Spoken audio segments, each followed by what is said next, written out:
नुसरत साहब, आप बताइएगा कि जो इलेक्शन की तरफ हम बढ़ रहे हैं, तो आज भी हम देख रहे थे कि उमर अयूब का आया हुआ था डिटेल में, और हर हल्के से यानी कि हर तो बिल्कुल गलत कहा हमने, बहुत से हल्कों से पीटीआई की तरफ से ये आ रहा है कि हमारे लोगों को उठाया जा रहा है, हमारे जो पोलिंग एजेंट्स हैं या जो लोग हैं पार्टी के, तो ये चलता रहेगा इलेक्शन तक। हम सब लोगों का ये इत्तेफाक हो रहा है कि ये फैसला कर दिया गया है रियासती सतह पर कि इन इंतखाबात में तहरीक इंसाफ को हर सूरत किसी न किसी तरह जिच करना है। वो गेम चल रही है। वो यकीनी बात है कि हम लोग जो हमेशा जमहूरियत और इंतखाबात की बात करते रहे हैं, उनके लिए ये काफी नापसंदीदा बात है। लेकिन बदकिस्मती से जिस जमात के साथ ये हो रहा है, उसी जमात में इसका जो हम देख रहे हैं, इसका जो पहला ट्रेलर हल्का सा वो इतना शदीद नहीं था। वहाँ ये था कि सिर्फ उस जमात के सरबराह नवाज शरीफ साहब को गिरफ्तार करके जेल में रखा गया था, लेकिन पाकिस्तान मुस्लिम लीग नवाज को एज PMLN इलेक्शन में हिस्सा लेने से इस तरह नहीं रोका गया। मैनेजमेंट दीगर अंदाज में थी। इस दफा रियासत जो है वो ज्यादा, उसका जो रवैया जो है वो जारहाना है, और उसका जवाब वो बताते हैं कि 9 मई के जो वाकयात हुए। अब ये कि इलेक्शन वाले दिन क्या होगा जी, मेरा अपना ये ख्याल है कि पोलिंग डे की मैनेजमेंट जो है दुनिया की ताकतवर रियासतों के लिए भी काफी मुश्किल होती है। अगर उस तनाजुर से हम देखें तो मेरा अपना ख्याल है कि खैबर पख्तूनख्वा में आपको किसी न किसी तरह जो है यानी कि इसकी तहरीक इंसाफ के, आजकल हम एहतियात पसंद सहाफ़ी जो है कहते हैं कि तहरीक इंसाफ के हिमायत याफ्ता आजाद उम्मीदवारों को एच दिखाना या एच कंसीड करने की मजबूरी लाहक हो जाएगी। ऐसा सीन जो है वो पंजाब के कुछ शहरी हल्कों में भी मुमकिन है, लेकिन जो बहुत बड़ा ग्राउंड स्वेल केटी के लेवल का तो नहीं। लेकिन मेरा अपना ख्याल है कि जनूबी पंजाब की बहुत सारी सीटों पर तहरीक इंसाफ के हिमायत याफ्ता वोटर्स जो हैं वो रिस्पेक्टेबल नंबर के साथ जो है वो आ सकते हैं। बलूचिस्तान और सिंध जो है उनमें कराची की 1-2 सीटों को छोड़कर मैं इस तरह का स्वेल नहीं देख रहा हूँ। तो मेरा क्योंकि सबसे बड़ी बात जो पंजाब में होती है जी, हम लोगों को नहीं भूलना चाहिए, रोमांटिसिज्म, आइडियलिज्म नॉटस्टैंडिंग, यहाँ के आम आदमी को ये भी इल्लत लाहक है कि जी मैं अपना वोट जाया नहीं करना। और अगर उनका ये पैगाम पहुंच जाए कि यार ये फलाने की तो इन्होंने गवर्नमेंट बनने ही नहीं देनी, तो वोट क्यों जाया करे, तो वो घर से नहीं निकलता होता। ये सानहा जो है ये पाकिस्तान पीपल्स पार्टी के साथ 1997 में हो चुका है। अब ये दावा किया जा रहा है कि जी सोशल मीडिया की वजह से और ये जो ग्रुप्स व्हाट्सएप बनाए हुए हैं, शायद एक बहुत बड़ी तादाद जो है वो खुद वोटों से जो है ये निकल कर घरों से पोलिंग स्टेशन पहुंच जाए। तो मेरा ये ख्याल है जी कि ये एक टेस्ट केस होगा कि क्या वाकई सोशल मीडिया इस तरह मोबिलाइज कर सकता है।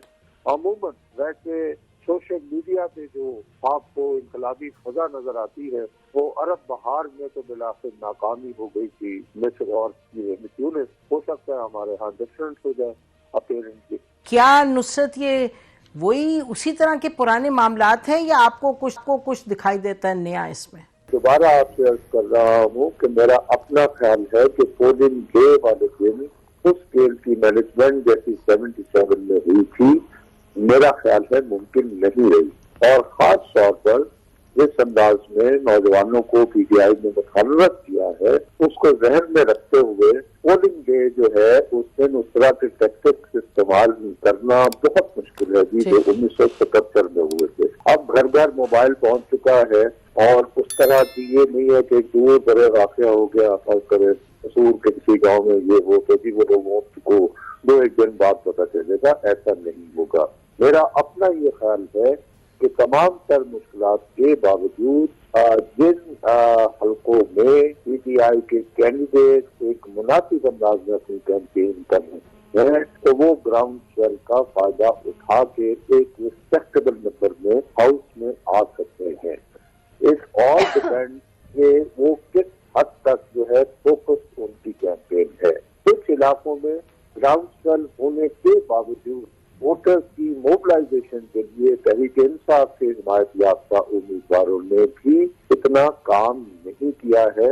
मैं और आप जब जाते हैं फील्ड में तो हमारे साथ लोग गुफ्तगू करते हुए ये तो कहेंगे कि जी वो पीटीआई को वोट देना चाहते हैं, लेकिन मैंने खुसूसी तौर पर जो लोगों को मैं डिप्यूट करता था, मैं उन्हें कहता था कि आप उनसे ये भी पूछें बार बार कि आपके यहाँ से उम्मीदवार कौन सा है और उसका इंतखाबी निशान क्या है।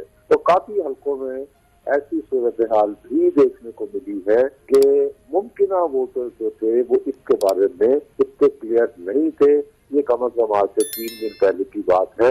अगर ऑफ लेट उन्होंने अपने उनके जो है उम्मीदवार उन्होंने एक्टिवेट किया है तो इसके बारे में मैं अभी कबल अज़ कुछ नहीं कह सकता।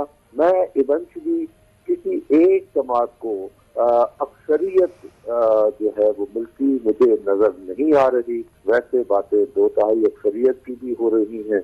तो 1997 का भी जिक्र हो रहा है ताकि भी बड़े अहम फैसले लिए जा सकें।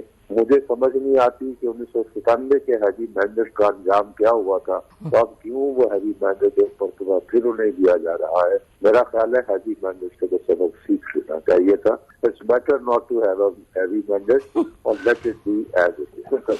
जी मेरा ख्याल है लाइट मैंडेट का ही इंतजाम लगता है हो रहा है। जी नुसरत साहब, कंक्लूडिंग कमेंट्स जी before we close the show. देखिए जी, मेरा तो मैं यही अर्ज कर रहा हूँ कि हम बहुत हैरान हो रहे हैं। हमारे यहाँ रियासत ने जब फैसला किया और को प्लान बनाया और एग्जीक्यूट किया तो वो उसमें माजी में कामयाब रहे हैं। माशाल्लाह अयूब खान साहब सीधावर सूरत आए थे, 10 साल गुजारे, जनरल जियाउल हक साहब से, जनरल परवेज मुशर्रफ साहब से। अब ये जो हाइब्रिड सिस्टम है इसके लिए भी ये इंतखाबात नहीं हो रहे जी, एक रस्म हो रही है और इस रस्म के इख्तिताम पर आपको अनवारुल हक काकड़ 2 चाहिए जिस पर मुंतखब होने। मेरा अपना ख्याल है कि शायद वो बात फिलहाल अजीब कर दी जाएगी। इसी पर नाज़रीन प्रोग्राम ख़त्म करते हैं। खुदा हाफिज़। पाकिस्तान जिंदाबाद।